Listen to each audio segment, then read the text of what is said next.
1948, por lo tanto tiene 66 años.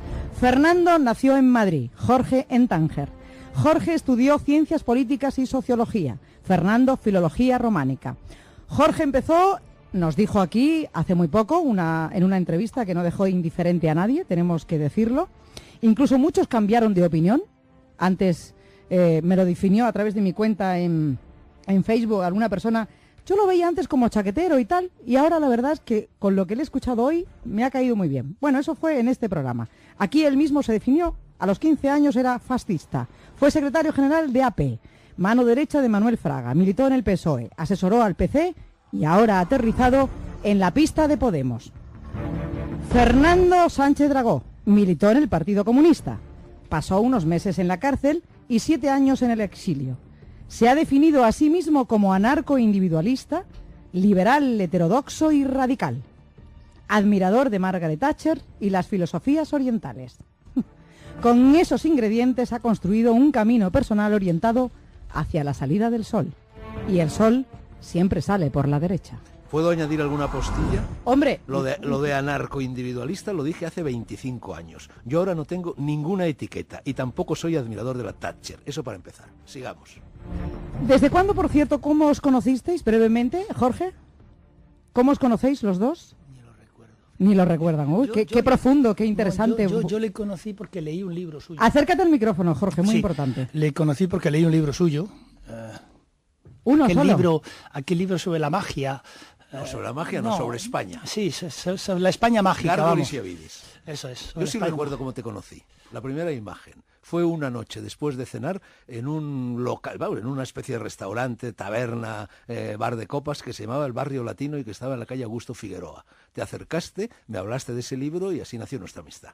Y eso fue en el año, pues no sé, 1980, 79, por ahí. Tiene mejor memoria que yo. De momento, sí. La primera impresión que tuvisteis el uno del otro, pero de verdad. No, para mí era un personaje bastante fascinante porque el libro era fascinante. El libro rompía cantidad de moldes.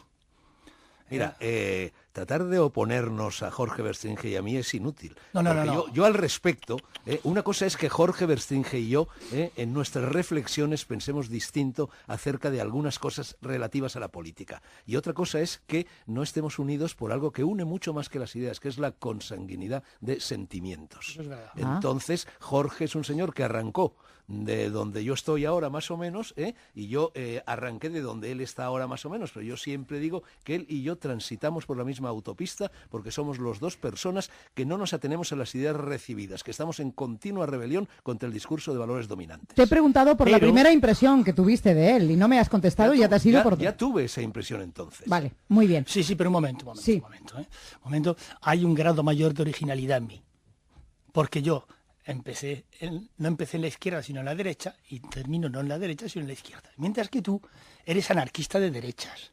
Y efectivamente no te gusta Thatcher, pero sí te gusta Calamity Jane. ¿Quién? Es decir, Esperanza Aguirre. Juanita Calamidad. Esperanza Aguirre, como me sucede contigo, a ella me unen los lazos de la amistad.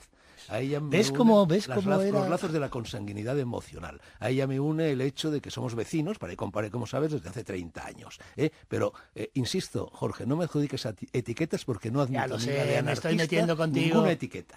Me estoy metiendo contigo. Bueno, habéis empezado a hablar... Ulises, nadie. Sabes que una de las condiciones, por cierto, Jorge Verstringe no nos ha puesto ninguna objeción ni ninguna condición para este debate y Fernando Sánchez Dragó nos ha puesto muchas. Tenemos que decirlo y contarlo a los oyentes. Y sobre todo una condición, que no vamos a hablar de política española, no vamos a manejar nombres propios ni partidos políticos. Y te he dicho que, entre otras razones, porque no me gusta hablar mal de nadie y si no interpusiera esa cláusula, tendría que hablar mal de casi todos. Bueno, ¿y hablar bien de alguien se puede en política española? Sí. Yo de política española no hablo. En primer lugar porque no me siento español y en segundo lugar porque doy este país por perdido. A mí me gustaría saber la opinión de Jorge Verstringe. Jamás se redimirá. Primero, que ponga estas condiciones en un debate, primero, y segundo, que no quiera hablar mal de nadie cuando es algo que lo ha hecho tanto en su trayectoria y por eso se ha convertido para muchos en ese personaje que él odia y que dice que no es de provocador para muchas personas. Estás completamente equivocada. Cítame ejemplos en los que yo haya hablado mal con nombres propios de alguien. No los vas a encontrar. O te vas a tener que remontar a la noche de los tiempos. Debates hoy con Jorge. ¿A ti qué te parece estas condiciones y esto que ahora no quiera hablar mal de nadie?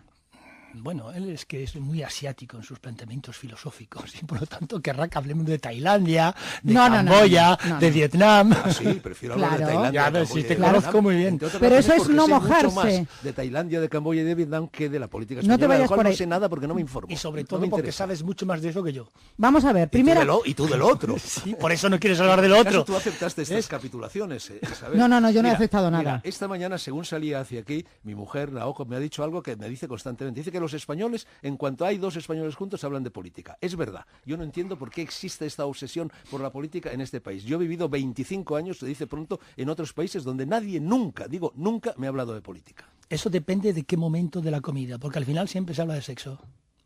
Bueno, también se habla algo de sexo, pero yo prefiero hablar de literatura, por ejemplo, porque yo soy escritor, no soy politólogo como tú. Ya. Tú lo que quieres es hablar de literatura porque eres mejor que yo en esto y no quieres hablar de política española porque yo sé más de eso que tú. Está claro, vamos, aquí hay un tongo como la copa un pino. Yo admito que yo no sé nada de política española, ni de política en general, porque no me interesa. Entonces, bueno, no vamos a mi atención hacia ese campo. Vamos a una hipótesis. Si os encargaran construir un mundo entre los dos, ¿cuáles serían esos pilares fundamentales de ese mundo? Y por supuesto, supongo que tendríais que pactar. ¿Cuáles serían los pilares de ese mundo? ¿Me dejas que responda muy brevemente yéndome a las calendas orientales, como diría Jorge? No, es así. Mira, en la cosmogonía del hinduismo hay tres dioses. Brahma, que crea el mundo, Vishnu, que lo conserva, y Shiva, que lo destruye. Los tres cumplen una función. Jorge es Vishnuita, porque cree que se pueden construir mundos, y en cambio yo soy Shivaíta, porque me dedico a destruir mundos. ¿Eso qué quiere decir? Eso quiere decir que yo soy un escéptico, que yo soy un pesimista. Desde el punto de vista antropológico soy un pesimista. Creo que la especie humana, el género humano, es un género compuesto fundamentalmente por animales depredadores y que por lo tanto no tiene solución. No, pues yo no tengo una postura muy diferente de esa. Yo, por ejemplo, yo tuve la suerte de tener un padre comunista, como dice la famosa película francesa. Pero no he sido comunista, no me hubiera importado. Pero tengo un problema con ellos, es que el comunismo es una ideología optimista. Yo en el fondo soy pesimista. Por eso prefiero más el populismo, que viene a decirme usted, cada vez que construye una sociedad aparentemente nueva, con un nombre nuevo y todo el talala, al final termina desembocando tarde o temprano en una sociedad de clases y por lo tanto hay que volver a empezar. Entonces, bueno, eso es lo que intento explicar a mis alumnos. No esperen ustedes nunca una revolución definitiva, porque siempre hay que volver a empezar. Es como el señor ese que tú conoces mejor que yo, que iba subiendo una piedra, una montaña, cada vez que llegaba arriba, Sísifo, la piedra bajaba. Sísifo. Y yo tampoco soy optimista sobre esas cosas, lo cual no significa que no haya que pelear, porque si además de que las cosas son como son, no pelearías, pues entonces sería mucho peor de como son. Pero peleo sin mucha ilusión, porque sé que cada X tiempo hay que volver a empezar. Populismo, perdón, un momentito. Espera, porque terminas aparentemente la obra y oyes al diablo, morirse de risa detrás de ti, ¿verdad? Mira, Isabel, poco debate vamos a tener, porque estoy absolutamente de acuerdo con todo lo que Jorge acaba de decir, excepto en la solución final. Él en la solución final dice hay que arrimar el hombro, mal que bien, hay que ir construyendo cositas. Yo, en cambio, en vez de optar por el populismo, opto por el egoísmo. Cuando digo que opto por el egoísmo, quiero decir que cultivo mi huerto. Quiero decir que yo seguramente puedo contribuir a arreglar los problemas de los míos. Y cuando digo los míos no me refiero solo a mi familia, también a mi familia, me refiero a mis amigos, me refiero a mis colaboradores en el trabajo, me refiero a mis vecinos, es decir, me refiero al mundo pequeño, en definitiva, en el cual me muevo. Entonces yo creo que a pequeña escala se pueden resolver los problemas, a gran escala no. Entonces yo propugno el cultivo mi huerto de Voltaire como solución a los problemas de la sociedad. Si todos cultivamos nuestro huerto y no nos metemos en el huerto del vecino, el mundo sería un vergel. Sí, claro, el laissez-faire, laissez-passer. Vayamos cada uno por el egoísmo propio, ¿verdad? Sabes que al final tocaremos el violín todos. Eso no se lo cree nadie. Pragmatismo y del empirismo. O sea, dejemos... Hume, Berkeley, etcétera. Bueno, con Hume y Berkeley ahora la audiencia acaba de descolgar, ¿eh? A ver, escucha, por favor, habéis dicho una palabra que se oye... Isabel Gemio, a mí no. No, por supuesto que me preocupa, porque yo tengo que darle de comer a mis hijos y el que no tiene audiencia se va a su casa, cosa que tú no sabes que funciona este mundo ¿qué así. ¿Es que yo no tengo que dar de comer a mis hijos? Más que tú, que los tengo más jóvenes. Vamos. Mira, tienes muchos más que yo. Un momentito, Fernando, un momentito. Dice este verso, mas no quiero que se escarbe demasiado, el tesoro pertenece a quien lo esconde. Vamos a ver, habéis mencionado dos palabras que se oyen mucho en estos tiempos, populismo. A ver, ¿qué es el populismo realmente y quién hace o quién es más populista en estos tiempos? ¿Quién representa el populismo? Jorge Verstringe. vamos a ver, el populismo es una especie de radicalización democrática. O sea, se dice, mire usted, el populismo es decirle al pueblo que el pueblo quiere oír. No, eso no es el populismo, eso es la demagogia, que es otro rollo. El populismo es sencillamente partir del principio de que democracia significa poder por el pueblo. Ojo, etimológicamente es poder por el pueblo. O sea, es el pueblo quien ejerce el poder. Por tanto, es a la frase esa de poder del pueblo para el pueblo, el populismo subraya la tercera, por el pueblo. Si el pueblo no gobierna, no es democracia. Puede ser un sistema representativo parlamentario, puede ser un sistema más o menos oligárquico, aristocrático, pero no es democracia. Todo el populismo es una especie de afán de más democracia y sobre todo de confianza en el pueblo. Si se considera que el pueblo puede gobernar, significa que se tiene confianza en él, que se le reconoce esa capacidad para gobernar. Desde ese punto de vista, fíjate, Fernando, hay una cierta conexión entre populismo y anarquismo, en la confianza en la naturaleza humana. Cierto, yo creo, Isabel, que el populismo es un cajón desastre, en el cual en estos momentos se meten muchas cosas y por lo tanto admite muchas etiquetas. Y muchas ideologías diferentes, personas de ideologías muy diferentes. Claro, se toca, y tan populista puede ser Marine Le Pen como Pablo Iglesias. Claro, o Esperanza Aguirre o Pablo Iglesias. Esperanza Aguirre no, por favor, no, Calamity Jane no. Yo creo que en el peor de los... yo lo he oído, perdón. Es una perfecta demagoga. Casos, es decir, lo peor que se puede decir del populismo es que muchas veces sí es demagogia, Jorge, y es peor aún telecracia. No. La gente vota a quien sale en la tele. No, eso no es así. Eso no es así. Vamos a ver. Es que no es así. O sea, entonces tú crees que Carmona ganará la alcaldía en Madrid, porque es el que más sale en la tele. No, el que más sale en la tele, en primer lugar, yo no veo la tele, o sea que no sé quién sale más en la tele. ¿Ves? Pero desde luego, me dicen, oigo por ahí, por allá, que quien más sale en la tele es otra persona muy amiga de Jorge Vercinge, cuyo nombre no voy a decir, porque yo no utilizo nombres propios. Pablo Iglesias. Esta noche va a la sexta, por cierto. Sí. Vamos a ver, el problema del populismo, el populismo tiene un problema. ¿Qué es lo que viene a decir el populismo? Viene a decir, en definitiva, no hay verdad absoluta, por tanto las verdades son relativas. ¿Quién emite la verdad? La emite el pueblo. ¿Qué significa para el populismo el pueblo? Pues en el fondo el pueblo es Dios. ¿Vale? El problema empieza en ¿qué es el pueblo? Eso es lo que yo te iba a preguntar. Claro. Porque el pueblo o lo somos todos o no lo es nadie. Depende. Hay concepciones, por ejemplo, del pueblo. El populismo es más bien el pueblo plebe, es decir, el pueblo sin las clases dominantes. Eso es el populismo. Pero sin embargo, De Gaulle, que también tenía un componente populista, decía, no, el pueblo son todos los franceses, ¿vale? Todos los franceses, atención, franceses ¿desde cuándo? Franceses ¿de qué color? Franceses ¿de qué cultura? Es ahí donde la cosa se complica, el populismo. Y es efectivamente, como ha dicho Gemma, Isabel, cabe perfectamente populismo de derecha y populismo de izquierda. O sea, si el pueblo es capaz de gobernarse, al pueblo se le puede dar la latitud de que se gobierne como él considere. Y por tanto, en un momento determinado, puede efectivamente adoptar medidas de izquierdas o medidas de derechas. El pueblo, por ejemplo, debe ser consultado, por ejemplo, qué sé yo, a la hora de subir o bajar impuestos, o por ejemplo, a la hora de decidir si hay pena de muerte o no por el asesinato de un niño. Y por lo tanto pueden salir del populismo soluciones diferentes. Aún así, yo soy populista porque creo en la capacidad que tiene la gente de saber, si no lo que quiere, al menos saber lo que no quiere. Bueno, vamos a ver, yo creo que el pueblo es una entelequia, es un ente de ficción y que una entelequia no puede gobernar nunca. Eso es Margaret Thatcher. Gobiernan las personas. Eso es Margaret Thatcher. ¿La sociedad eso qué es? Solo hay individuos. No, efectivamente, la sociedad eso qué es. Vamos a ver, tú sabes que dentro de eso que se llama democracia, que es otro cajón desastre en el que caben muchas posturas y muchas interpretaciones diferentes, hay una manera de entender la democracia que es la de Atenas, la helénica, donde nació, donde la democracia era una meritocracia. Únicamente tenían derecho al voto, derecho a gobernar, derecho a decidir las personas que habían recibido la paideia, es decir, un determinado límite, un determinado grado, un determinado índice de educación, y esas personas eran las capacitadas para gobernar, y es cierto, se llamaban los aristoi, la gente confunde la aristocracia con la sangre azul, no es verdad, aristoi en griego significa los mejores, los que han estudiado, los que saben, los que tienen opinión, los que tienen criterio, una opinión fundamentada, y esas personas tienen que organizar el destino de la sociedad de una forma compasiva, de una forma misericordiosa, de una forma lógica, de una forma legítima y se te olvida una cosa, introducir en ese esquema de la sociedad, introducir al pueblo, a eso que tú llamas el pueblo, es decir, a los plebeyos. Sí, vamos a ver, se te olvida una cosa, que es que uno era ciudadano de Atenas en función de sus papás, ¿eh? No solo en función de sus papás. No, pero primero en función de sus papás. Y los bárbaros no tenían papás griegos y por lo tanto no formaban parte de la ciudadanía. Ahí hay una concepción restrictiva. Bueno, oye, en cualquier caso, la genética nos dice que todos somos descendientes de nuestros papás. No, sí. Desde nuestros rasgos faciales hasta nuestros dones intelectuales. Bueno, ya que estamos en Grecia, pues no sé qué debería ocurrir en Grecia. Espera un momento, cariño, vamos a ver. Me llama cariño, ¿eh? Sí, es que me caes bien. Vamos a ver. Hay una cosa que se llama universalismo. El universalismo es esa capacidad que tiene un sistema político que originariamente es propiedad de un grupo o de un pueblo concreto en relación con otros grupos o con otros pueblos, de en un momento determinado tener la generosidad de decir, bueno, todos somos ciudadanos. Edicto de Caracalla, Imperio Romano. Duró lo que duró la pera.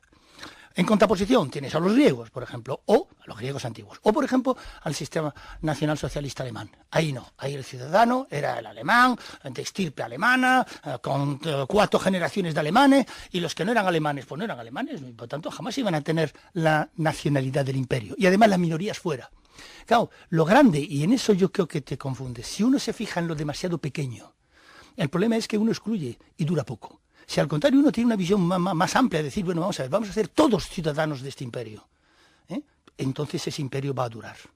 El que no dura es aquel que restringe la ciudadanía, aquel que restringe la nacionalidad. Bueno, tú estás acogiéndote a lo que yo creo que es el principal principio filosófico que nos desune a ti y a mí y a muchos, que es el igualitarismo. Yo no soy igualitarista. Yo creo que todos los seres humanos somos diferentes y que hay que respetar esa diferencia. Eso no significa que no sean iguales. Ya sabes que yo no estudié políticas como tú, sino filología. Entonces yo te pregunto, Jorge, ¿de dónde viene la palabra política? Viene de polis. Sí. ¿De dónde viene la palabra ciudadano? Viene de ciudad. Sí. Entonces aquellas personas como yo... Y burgués viene de ciudad también. Efectivamente, que no nos consideramos habitantes de las ciudades, porque yo el 90% de mi tiempo o lo paso en el campo o procuro pasarlo en el campo, y así he sido siempre. ¿Por qué tenemos que meternos en los vericuetos de la política o de la ciudadanía? Pues nada. Yo no soy ni político ni ciudadano. Pues nada. Al huerto. Eso, cultiva remolachas, que los demás nos ocuparemos de otras cosas. Es sinónimo de súbdito. Vamos a ver. ¿Cómo Bueno, que ya... Sinónimo de súbdito. El que es súbdito eres tú, que eres súbdito hasta de las estaciones, en tu jardín. Vamos. Ciudadano es el que se rige por ideas recibidas, que cultiva, se rige por los tópicos. ¿Qué tal el cultivo? Se rige por lo que le dicen. ¿Qué tal el cultivo los la remolacha? Políticos, los demagogos, los curas, los predicadores. A ver, derecha e izquierda. Se dice que ya no hay tanta diferencia. Tú te quejas de que nos vayamos a Grecia, pero si hablar de derechas e izquierdas es irse en primer lugar a una parte del mundo muy limitada.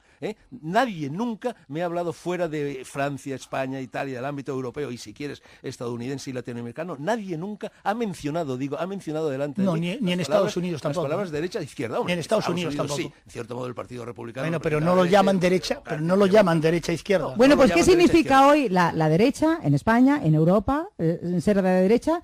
Tú te defines de derechas y ahora Jorge Vestrini se define de derechas. Yo no soy de derechas en absoluto.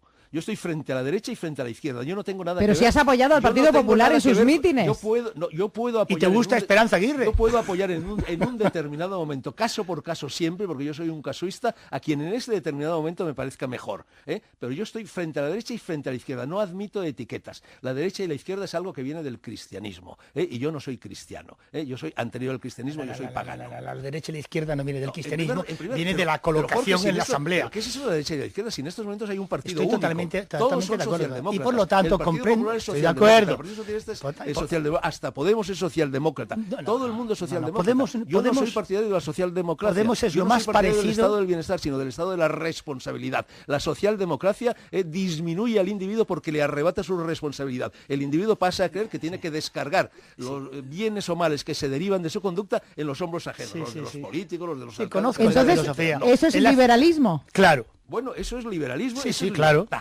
Eso es individualismo. Menos Estado, hablábamos la semana pasada con... Por supuesto, menos Estado, menos Estado, claro, y más individuo. Leyes. Claro, menos Estado, de esta forma el débil no tiene quien le defienda.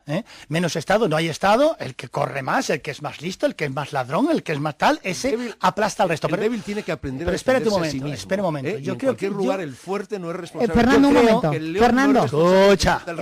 El tiempo ha ido más para tu parte de momento. Eso de que no es responsable de que exista el ratón, no tiene ninguna responsabilidad en que haya Claro, hombre, es decir, Claro. Es decir, tú partes del principio de que los pobres no tienen nada que ver con que haya ricos. Pero yo te digo hay pobres porque hay ricos. Y los ricos hacen a expensa de los pobres. Para empezar, pero no he terminado. Con la demonización de los No. Adelante. La moderadora ha intentado plantear el tema de Podemos. Pues mira, hay una frase... No. Yo no he planteado nada de Podemos. mencionado. No, derecha e izquierda. Pero a lo que voy. Se dice, Podemos es socialdemócrata. No, mire usted, lo que mejor resume, por ejemplo, a Podemos es una frase de Gaulle. Francia, la derecha es Francia, la izquierda es Francia, y yo soy Francia. Eso es Podemos, al menos es Pablo. Pero es lo mismo la derecha Vamos que a la ver. izquierda en estos momentos. Él ha dicho algo parecido. No, Ahí, si es que- la socialdemocracia. si es que ya no existen. El PSOE está en debacle. Si es que ya no existen. Claro que ya no Le existe. le eso te lo digo. reprochan que claro. hayan tomado medidas vamos a ver, que correspondían claro, más es que, al por centro ejemplo, se ha derecha. contaminado de No habléis todos al izquierdas y tiempo, de los dos al izquierda mismo y de tiempo. Se habla, por ejemplo, de derecha moderada. ¿El PP, derecha moderada del PP? ¡Ah! Me da la risa aquí, vamos, es una pandilla de trileros ultraliberales. ¿El PSOE socialdemócrata? Será el PSOE izquierda de la derecha, porque no queda nada de izquierda prácticamente en el PSOE.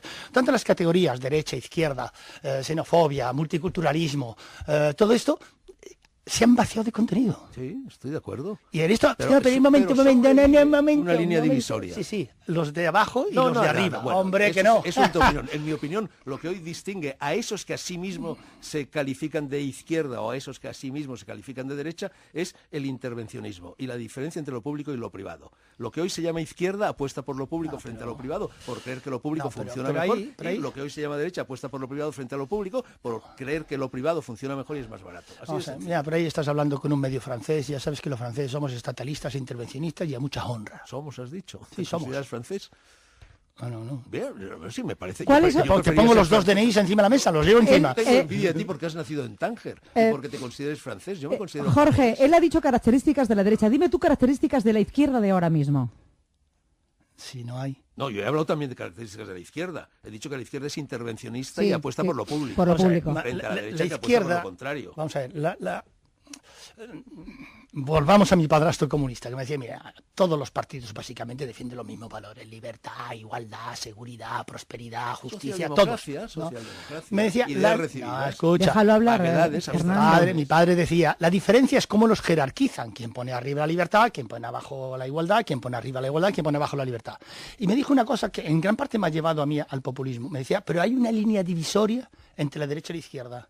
Es la concepción que la derecha tiene del hombre y la concepción que la izquierda tiene del hombre. La derecha, en regla general, es optimista sobre la naturaleza humana y, por lo tanto, busca el hombre providencial, busca el sálvese quien pueda, aunque sea yo individualmente, que es lo que tú más o menos has planteado, mientras que la izquierda, digamos, en eso es más generosa. La izquierda cree más en la naturaleza humana y cree más en los proyectos colectivos de salvación. O es optimista antropológica, no al revés. Ya te he dicho. El yo, optimismo es de izquierda, claro, no es de derechas. Claro, la lo derecha que- es más pesimista. Claro, respecto si al esto concepto estoy humano. diciendo. O sea, Esto para sí. ti, Jorge, el bien común está por encima de la libertad individual y para ti la libertad individual está por encima del bien común. Sí, sin Está duda bien alguna, pensado Sin eso. duda alguna. Moderadora, Sin duda alguna. premio. Bien. Bueno, vamos a ver, Jorge. Bien. ¿Cómo definía Maquiavelo la política? ¿Lo recuerdas? Decía la política, y yo estoy completamente de acuerdo con Maquiavelo, aunque han cambiado los tiempos, es sexo, dinero y poder. No me refiero a la política, me refiero a los políticos. Sexo, dinero, poder y mucho cinismo, ¿eh? Yo he tenido... Claro, por Maquiavelo, supuesto. vamos. Bueno, el hombre, cinismo de ayer de Bárcenas, Hombre, por ¿quién- ejemplo, ¿Eres cínico? ¿Por qué? hombre, ha tenido gracia en esas salidas diciendo según qué cosas, ¿no?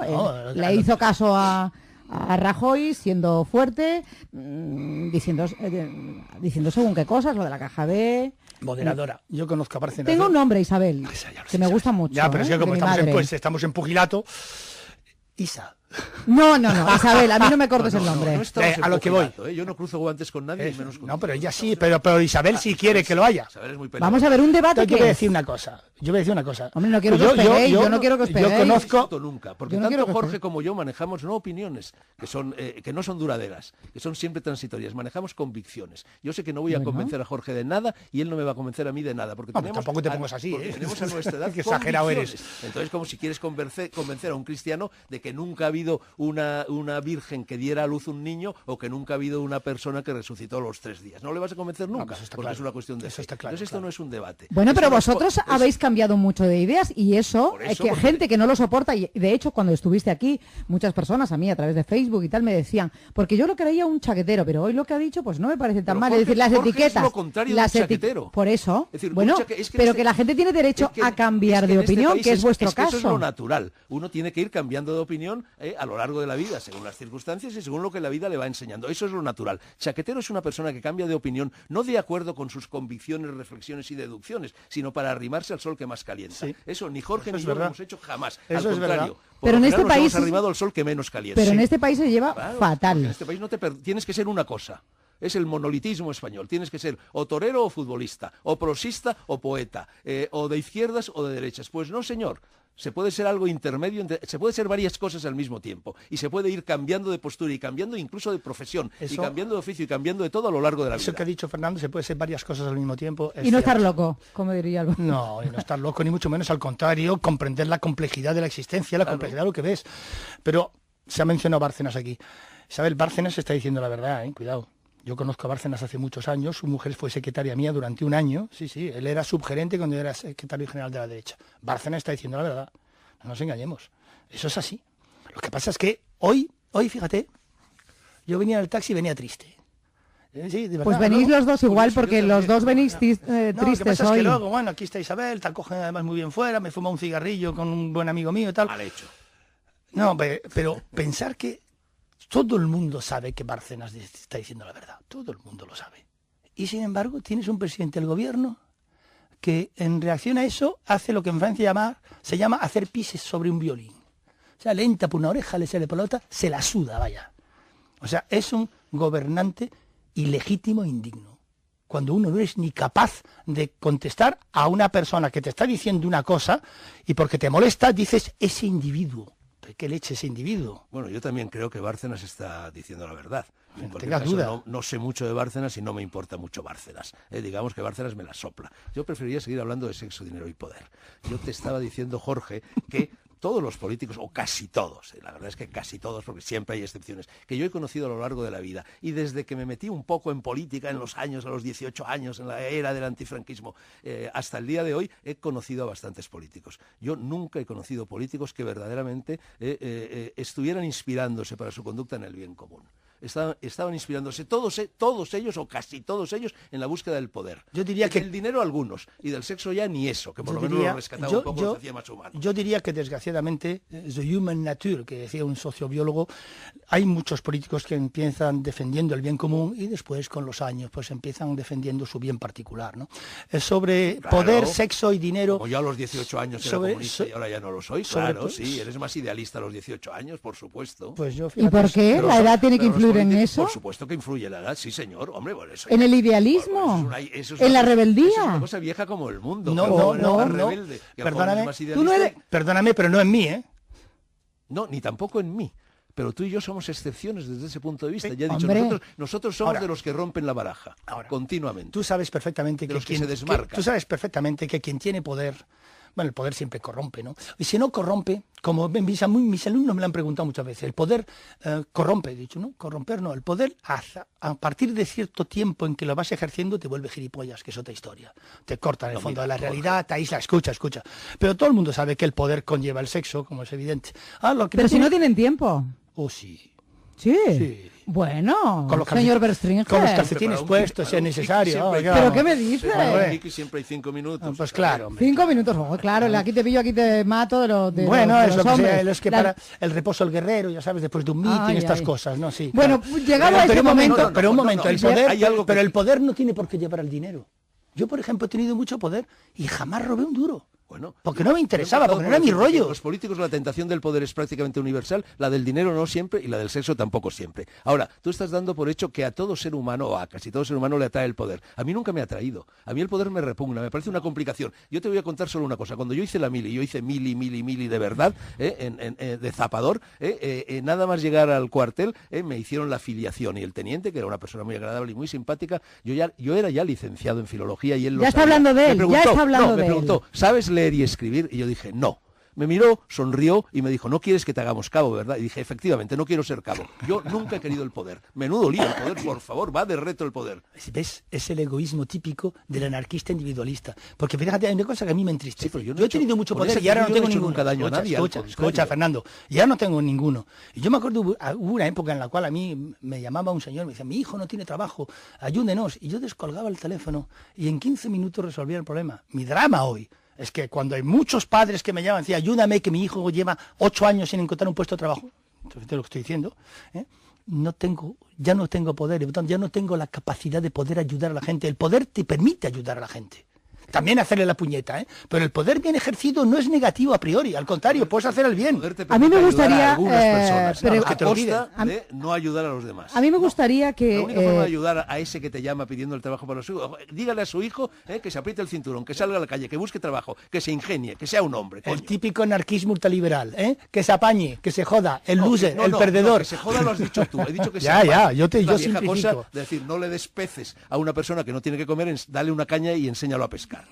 Y entonces, bueno, y la responsabilidad de los dirigentes de darle más cultura a la gente, ¿no tiene responsabilidad los dirigentes? La cultura se adquiere, la cultura es fruto de un esfuerzo personal, siempre. La cultura es fruto del estudio, es fruto de la reflexión, es fruto de la paciencia. ¿Qué coño dar la cultura? Nadie da cultura. No, hombre, pero puede, saber eso tiene razón, puede dar los elementos para adquirirla. Por supuesto. A ver, lo que han querido decir. Basta salir a la calle para vamos a ver, estáis debatiendo vosotros dos y yo voy como al jinete en defensa de Isabel de vez en cuando. No, yo no quiero debatir con él.